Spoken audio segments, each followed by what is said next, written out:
Hello, I'm Dan Gibson, and in this video series we are going to examine the question, how did the early Muslims calculate the Qibla direction of their mosques? The answer is not going to be easy because we are faced with a whole series of challenges. Before we rush off and start making suggestions, we need to understand the questions that we face and the resources that we have to draw our conclusions from. Now, before I start, let me make an analogy. In some ways, the question we have at hand is similar to the question, how did the ancient Egyptians build the pyramids? This is not a modern question. It's been asked for several thousand years. People look at the pyramids and ask, how did they do that? Now, our question is similar, but it has a twist. You see, if we go back and read Islamic mathematicians and astronomers, they also ask the question, how did the early Muslims establish their Qiblas? But the twist is that 300 years after Islam started, everyone was convinced that Mecca in Saudi Arabia was the only place where all Muslims faced, and had faced since the founding years of Islam. Also, they were told that in the first year and a half, the Prophet Muhammad, after he moved to Medina, he faced Jerusalem. And then God revealed some verses in the Quran where the direction of prayer was changed to facing Masjid al-Haram, which every Muslim at that time believed was Mecca in Saudi Arabia. When people looked at the confusion of the early Qiblas, they were convinced that early mosques were just wildly inaccurate, and they developed reasons why they thought this had happened. Then in 2010 something happened. In the Encyclopedia of Islam, Dr. David King, in an article on Mecca and the early Qibla, noted that a comprehensive survey of Qibla directions of early mosques had never been carried out. He wrote, "No survey has yet been made of the orientation of medieval mosques. Such a survey would be of considerable interest for the history of Islamic architecture as well as the history of science."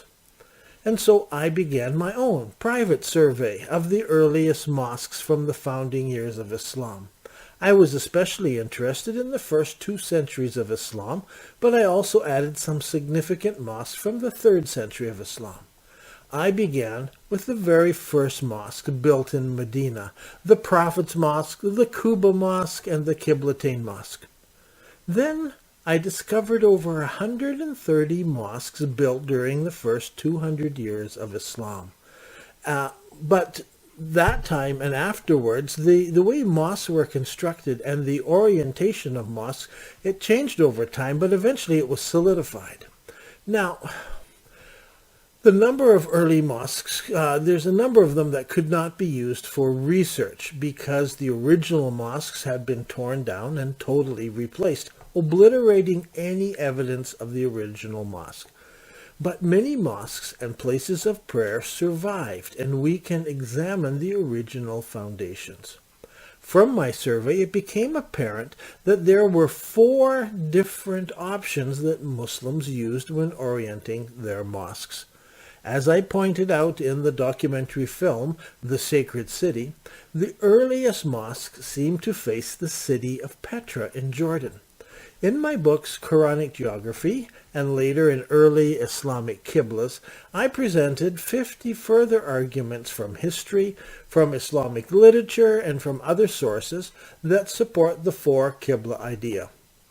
However, 109 years after the founding of Islam, I discovered a mosque that was built facing Mecca in Saudi Arabia.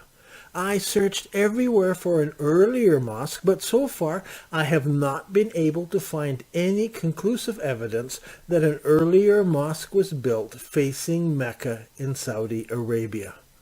In the first 100 years, they all faced the city of Petra in southern Jordan. However, something happened around 100 years after the founding of Islam. Not only did Mecca become an option for the Qibla, but General Hajjaj, who wielded great influence under several caliphs, he built a mosque that faced towards the middle of Arabia, and he named this mosque Wasat, or the Between Mosque. Over 20 mosques were built during the lifetime of Hajjaj that used this same Qibla, the Between Qibla, the Wasat Qibla, and they faced about halfway between Petra and Mecca. At the same time, something happened in North Africa. There was a lot of friction between the military leaders in North Africa and the caliphs in Damascus. It all started back with General Abu al-Muhajir Dinar, who during his time of being frustrated with the caliphs, and they were far away in Damascus, he oriented his new mosque towards somewhere in South Africa. This was the beginning of the eventual break between North African Islam and that of the caliphs. I've called this new mosque orientation the parallel Qibla, because this Qibla is parallel to a line drawn between Petra and Mecca. And I have presented many arguments for these four Qiblas on YouTube videos and in papers and articles on the website nabatea.net. As you can imagine, many Muslims were unhappy with my conclusions, but interestingly enough, I have heard from more Muslims who are supportive than those who disagree with me. Maybe those who disagree with me never email me, but make their comments elsewhere. I don't know. I do know a few have disagreed, and some have tried to argue with some of the various mosques, and I find this helpful because it helps me double check all my information to make sure that it's accurate. Because of this arguing, I've even come up with a couple of corrections I had to make. So thank you for those who've challenged me.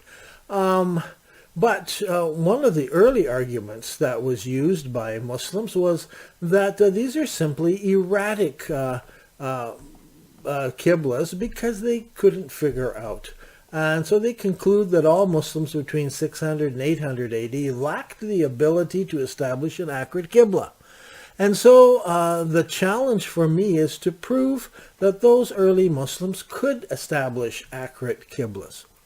My principal argument is based on the mosques themselves of the first 2 centuries of Islam, which face these four Qiblas, and they're quite accurate. It is obvious to me, at least, that the vast majority of mosques faced one of these four Qiblas. Not only do statistical studies support this, but they demonstrate that the average Qibla was accurate within 3 or 4 degrees. Those who support the various random theories refuse to accept this and said, oh no, it's all just random. So in this set of videos, I want to explain some of the techniques that early Muslims had available to them as they were orienting their mosques. So in this video, the first video in the series, we will examine how the cardinal directions were determined. That is north, south, east, and west. Could they determine cardinal directions within a degree or two? Could they be very accurate?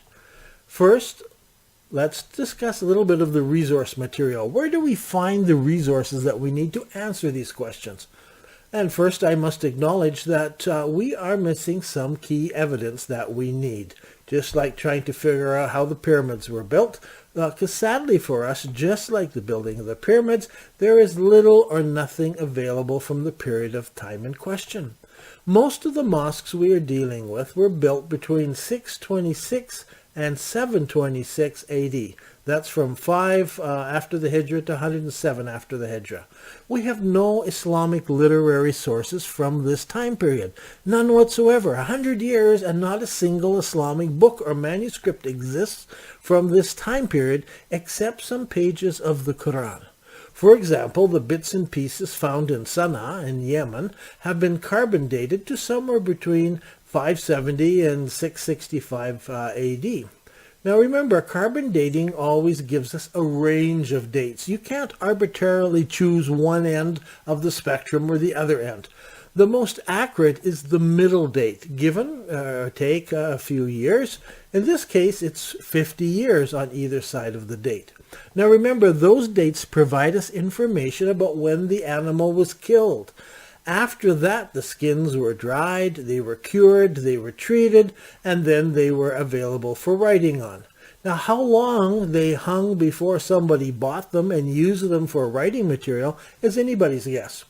Today it's possible to obtain skins that are hundreds of years old and use them for writing on. That's how forgeries are made. So even with carbon dating, it is possible that the animal was killed in 570, but it's also possible the animal was killed in 665, 100 years later, and it's possible that the skin was hung in a shop maybe for another 10 or 20 years. We don't know. So the Sana manuscripts could be as late as 700 AD. Another date to remember is that the Sana Mosque wasn't built until 705 AD. Sometime after the period, an order was given that old Qurans were to be gathered up and destroyed. It appears that someone couldn't bear to destroy those Qurans, and so in Sana, in the mosque, somebody gathered them up and stuck them in a crevice in the mosque, which was eventually plastered over. Now remember, Hajjaj didn't start building his between Qibla until this very time, so it may have been during Hajjaj's time that pressure was put on people to disregard the old Qurans and accept Hajjaj's new updated Qurans.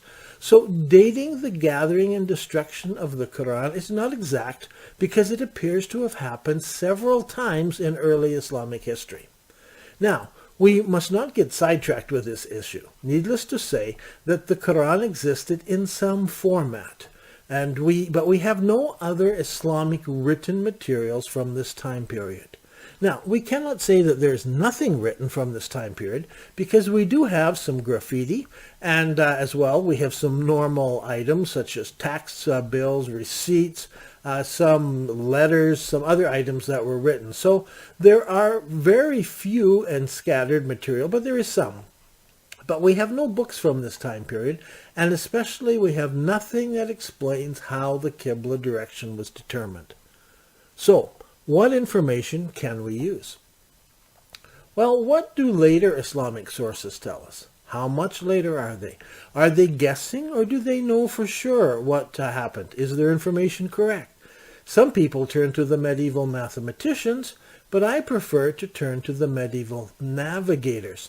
They give us some very interesting information, and that's what we're going to look at in this series. Now, what does archaeology tell us? While we don't have books or manuscripts, we do have the mosque foundations. And so what can we learn from the data of the orienting of these mosque buildings? Not only mosques, but the Umayyad buildings built during this time. Third, what does non-Islamic sources tell us before, during, and after this period? For instance, if the Nabateans developed their knowledge of navigation several centuries previous to the founding of Islam, what can we learn from the histories of the Egyptians, Greeks, and Romans and Persians who wrote about the Nabateans, or even from India and from China? Do they tell us anything about the Arabs and how they navigated? Next, we have what was the common knowledge of that time?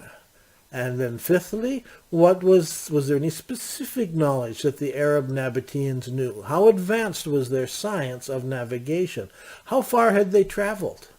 And sixth, was there any attempt on behalf of the Nabateans to deliberately hide their knowledge and keep it safe, as you would do in a guild or a group of people who are trying to keep this knowledge safe? Perhaps those who built mosques and picked Qiblas were a special guild.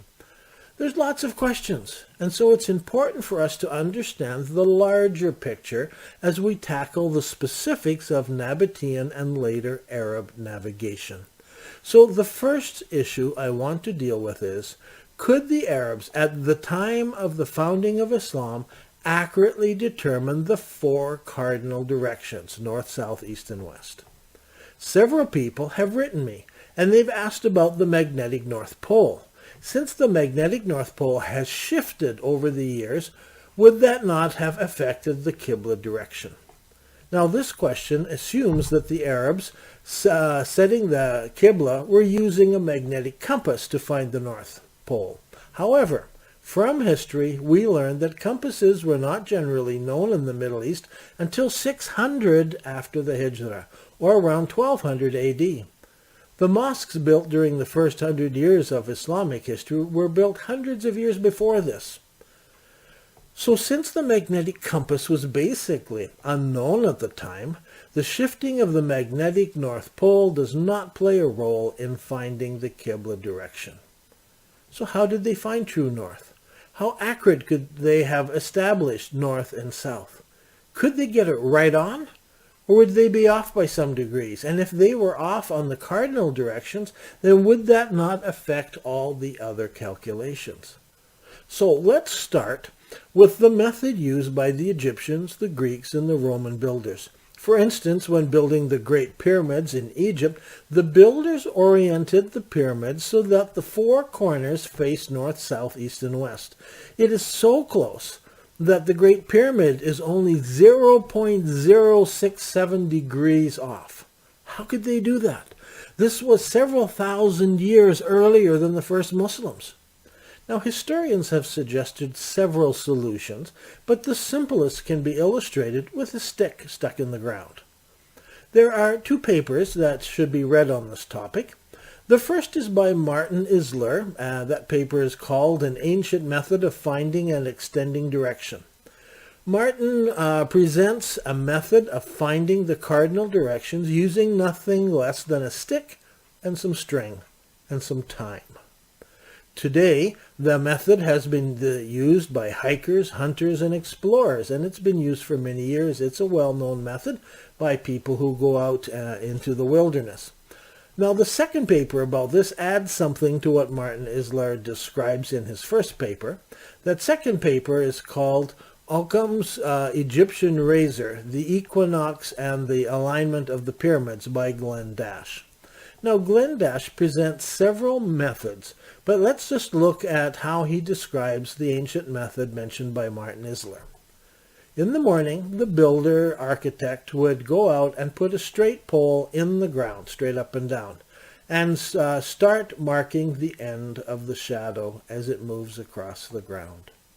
Once some points had been marked out on the ground, then the architect would take a string and tie it to the stick and make a circle. The two places where it intersects the line mark east and west. Thanks to the Journal of Ancient Egyptian Architecture for this illustration. A simpler method could be used, but only on the days of the equinox.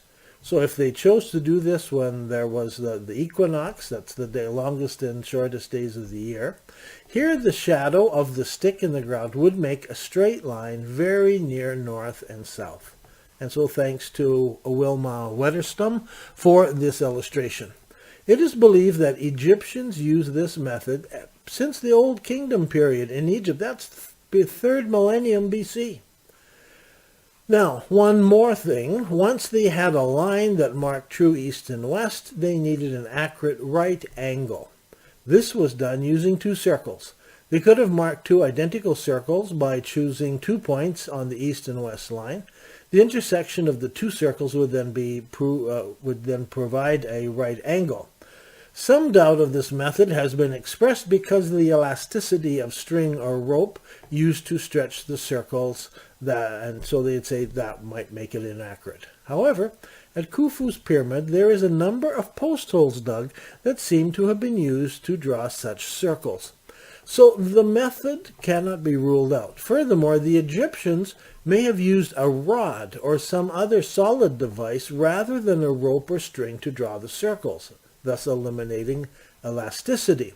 Egyptian records are filled with pictures of people using rods to measure or during their building, not using string. So here, in this very first video, we have demonstrated that using very simple instruments, some wooden rods, some strong non-stretchable string or a woven material, or some special measuring rods, architects could very accurately mark out the 4 cardinal directions, north, south, east, and west. This is why I found it very strange that some historians like Dr. David King and others suggested that the ancient Roman city was laid out according to cardinal lines, such as Roman Cordoba. Well, this is approximately true. The Romans had the ability to be much more accurate. If they were aiming at true east and west, they could have done a much better job. They had the tools and they had the knowledge to be very accurate. So I hope this has demonstrated to you that Arab architects could accurately find the four cardinal directions. If they wanted to align buildings to north, south, east, or west, they could do it very accurately. The fact that the vast majority of Qibla directions are not close to the four cardinal directions illustrates to me that something else was going on. In the next video, we want to examine the Arab compass with its 224 degrees and learn how it was used. I'm Ben Gibson, and this has been the first video in the series about Arab navigation.